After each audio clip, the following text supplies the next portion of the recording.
Stay right there. Alright, so this is it. This is everything you need to know about patch 1.18 for StarCraft as well as StarCraft Remastered, which were both announced yesterday. Now, for a couple of years really already, the rumor has been going around that Blizzard has been remastering, or at the very least been working on remastering their games. This would include like Warcraft 3, StarCraft 1 and StarCraft Brood War, and then also Diablo 2. People have just simply been talking about it for a long time, or at the very least hoping for it. Now yesterday, over in South Korea, right before the GSL Code S finals, which by the way were absolutely awesome, Mike Morhaime, the president of Blizzard Entertainment, announced two things. So first off, patch 1.18 and then also the remastering of StarCraft Brood War. So there's one thing you need to know about Brood War before we talk about all of the changes, and that is that it's actually more popular over in South Korea than StarCraft 2 ever was. Now, even though the game is old, I mean it came out in 1998, so that most definitely would make it rather old by today's standards.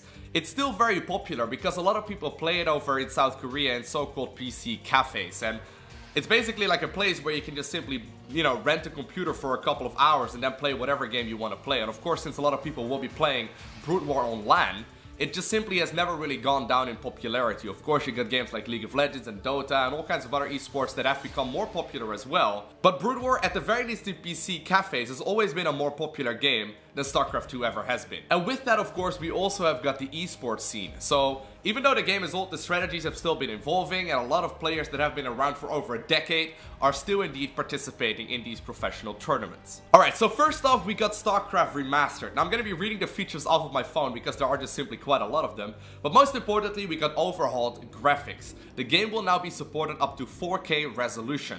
What that means is that basically they had to go ahead and recreate a lot of the old 2D textures, just because back in the day, of course, monitor resolutions didn't go up very high and the game didn't look as pretty on modern day systems anymore. So that is going to be a massive change there already.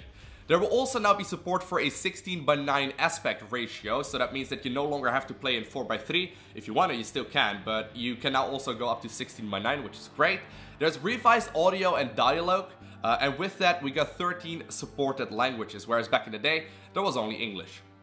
There is still going to be LAN support, but on top of that, there's also going to be online matchmaking, which is incredible. So that means that you can go ahead and just simply search for an opponent without actually having to go into custom games, which is great. The game is still going to be fully in 2D, it's still going to be limited to a maximum of 12 units that you can select, and on top of that, it really still uses the exact same engine as it used back in the day, so really like all of the bugs that slowly over time has become more or less like a feature of the game are still in there as well. So you're still gonna have a very hard time moving around with your units. Oftentimes your shots will still miss, Mutalisk will still stack up, and basically everything like it was in the old game will still be there. So here's a quote from one of the developers that worked on StarCraft Remastered, which I actually thought was really cool. He says, "We talked to the original artists as much as we could to discover what did you imagine those handful of pixels actually were." For example, like the battlecruiser, right? It's basically just a massive sheet of gray on the side, and what did you actually imagine those pixels meant? Which I thought was pretty cool. Now, one important thing to keep in mind, right, is that this is a remastered edition and not like a recreation of StarCraft 1. That's crucial because, like I said, a lot of the bugs that slowly turn into features are still in there. The skill level for StarCraft 1 and StarCraft Brood War is like incredibly high. It's a super difficult game to play, and if, for example, they were to allow more than 12 units to be selected, or if they were to allow several buildings to be hotkeyed to a single hotkey, if that would all be allowed as well in StarCraft Brood War, I don't think anyone, that is really interested in the game still would be playing it nowadays, just because it completely breaks what, people are so very used to. And the last thing to note about StarCraft Remastered is that it's coming out in just a couple of months. It's coming out in the summer, which is awesome. Another thing that also was announced yesterday is patch 1.18. One thing to note about StarCraft Brood War is that it hasn't received any patch changes in many, many years, and later this week, patch 1.18 will hit as well, which is sort of like a precursor, I suppose, to the Remastered. Now, there's a couple of cool features, and first off, StarCraft 1 and StarCraft Brood War, the expansion, will be free to play. So I don't think anyone can complain about that, although I have been to the Battle.net forums, and somehow some way people were upset about that because they bought the game 20 years ago and now it's free to play. Not entirely sure. Secondly, there's gonna be an official observer mode, so you will now be able to observe matches much more easily. There's gonna be new anti-cheat measures, which is incredible. It will run properly on modern day systems, and in particular, Windows 10. It's known to not really properly run on that system. The Fish server, which is one of the most popular servers in Brood War to play online with, is now supported officially as a gateway in StarCraft. Ah, snap, my camera ran out of battery. Now, one thing in patch 1.18 that some people are a little bit upset about is the hotkey customization. I personally think it's a good thing, but basically in the old Brood War, I guess before this patch, if you wanted to go ahead and create a probe, it would be hotkey P. So a lot of Protoss players would end up, binding their first Nexus with hotkey 0, just so they could reach over the keyboard and, hit 0P just to create a probe there, and then continue onwards with other things as well. I personally don't think it's that big of an issue. I guess, if you've been practicing for years and years and years, it might be a bit of an advantage newer players, but really, it shouldn't be that big of a deal, right? Now, here's one cool thing as well, because while this patch hits in just a couple of days, right, and Remastered will come out in the summer, here's one cool thing about this too. Players will be able to connect and play, watch replays, or share saved games seamlessly between free Brood War and the StarCraft Remastered upgrades. It's all in the same client. Each player and observer in the game can opt to play in standard or high def individually, and you can switch instantly and seamlessly at the press of a button right inside the game or while watching a replay. Which I think is incredible. That is a pretty impressive feat of engineering right there, to be able to have that, an option at the very least, have that be an option for players to switch over on the fly. I can't imagine if you're an old school Brood War player, you may enjoy just simply having the old school graphics as well. I personally, however, I do plan on playing on the higher quality settings. And with that, we have arrived at the point where I can talk about what my plans for StarCraft Remastered are.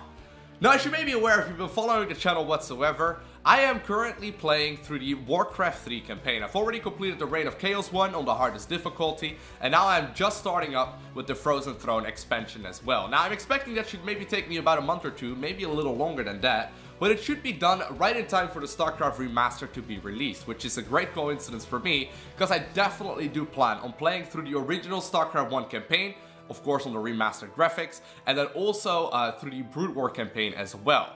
Now, I have never really played the StarCraft 1 multiplayer, okay? I just never really played it back in the day, and I would most definitely want to check it out. So it is most definitely my plan to at the very least see what the game is all about, potentially become reasonable at it as well, because let's be honest, I'm gonna be absolutely terrible at the very least initially. But considering I absolutely adore RTS games, and since it's I guess the grandfather of my favorite game of all time, StarCraft 2, I have to go ahead and check out the multiplayer too as well. Now, I'm not sure if I'm going to be able to upload very many videos on it, at the very least initially, but I do plan on live streaming it. So if you haven't already followed me on twitch.tv/LowkoTV, there's also a link down below in the description of the video. I would highly recommend you go ahead and do so, because I do plan on checking out StarCraft 1 as soon as it's going to be available on the Remastered edition as well in just a few months. And I'm really looking forward to it, because I think it's going to be a lot of fun. Anyway, I hope that cleared up some confusion about the game. I am looking forward to it. I always love new things in StarCraft. I also hope that they may be remastering Warcraft 3 and Diablo 2. I mean, maybe the team that's currently working on that, will be working on that next. Plot! Anyway, I guess the remastered for those games will have to be seen, and that maybe is going to be something for the future. I personally wouldn't be surprised, however, because considering, the amount of titles that Blizzard has produced over the last 25 years, there's really not that many games. So I'm secretly hoping, they're going to be mastering or remastering all of their classics once again, which I think would be incredible. Anyway, for now, I hope you enjoyed watching this video. If you did, make sure you hit that like button down below, and if you haven't already, make sure you also subscribe so you get a notification as soon as more content goes up. On top of that, you can follow me on Twitter, Instagram, and Facebook. Links are in the description of the video, so you get notifications as soon as new content is live as well. And other than that, I want to thank you for watching. Have an amazing day. Do not forget to smile, alright? And I will see you in the next one.